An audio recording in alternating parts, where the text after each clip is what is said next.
రాజును కలవడానికి రెస్టారెంట్కి వెళ్ళిన కావ్య తను రాకపోయేసరికి చెవిలో ఇయర్ ఫోన్ పెట్టుకొని తను ఇంకా ఎందుకు రాలేదు అని ఫోన్లో అడుగుతూ ఉంటుంది. ఇదంతా చూసిన రుద్రాని రాహులు తను ఒకటే పిచ్చిదానిలాగా మాట్లాడుకుంటూ ఉంటుందని దాన్ని వీడియో తీస్తారు. ఇంటికి వచ్చిన రుద్రాని ఇంట్లో వాళ్ళందరినీ పిలిచి మీ అందరికీ ఒకటి చూపిస్తాను రండి అని అందరినీ హాల్లోకి పిలుస్తుంది. తను తీసిన వీడియోని టీవీలో వేసి ఇంట్లో వాళ్ళందరినీ చూడమంటుంది.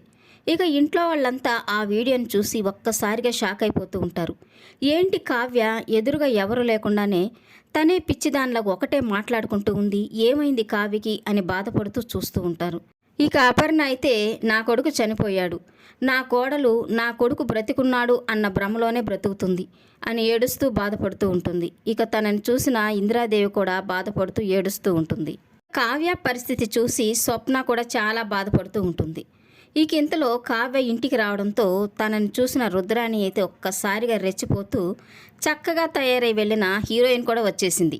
నిన్నటి వరకు మీరందరూ ఏమన్నారు, నేను తనని టార్చర్ పెడుతున్నానా, అడుగడుగునా తనకి అడ్డుపడుతున్నానా, ఇప్పుడు ఎవరేంటో అందరికీ అర్థమైంది కదా అని అంటూ ఉంటుంది.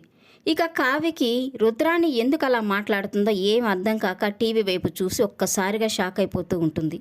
ఈ రుద్రాని రాహుల్ని రెస్టారెంట్లో చూసినప్పుడే నాకు అనుమానం వచ్చింది. ఇలాంటిదేదో చేస్తారని ఊహించాను. ఆయన చనిపోలేదు, బ్రతికున్నాడు అన్న నిజాన్ని నేను చెప్పినా వీళ్ళు నమ్మే పరిస్థితిలో లేరు అని మనసులో అనుకుంటూ ఉంటుంది.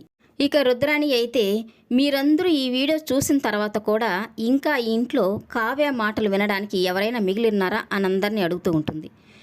కావ్య ఏం సమాధానం చెప్పలేక అలాగే షాక్ కొట్టినట్టుగా చూస్తూ ఉంటుంది. ఇంట్లో వాళ్ళంతా కావ్య పరిస్థితి అలా అయినందుకు బాధపడుతూ ఉంటారు. కావ్య ఇంట్లో వాళ్ళందరికీ ఏమని సమాధానం చెప్తుంది? రాజు చనిపోలేదు, బ్రతికే ఉన్నాడు అన్న నిజాన్ని చెప్తుందా, లేక రాజుకి గతం గుర్తొచ్చే వరకు ఆగుతుందా అనేది కమింగ్ ఎపిసోడ్లో తెలుసుకుందాం. ఈ వీడియో నచ్చినట్లయితే లైక్ చేయండి, సబ్స్క్రైబ్ చేయండి. Thank you for watching.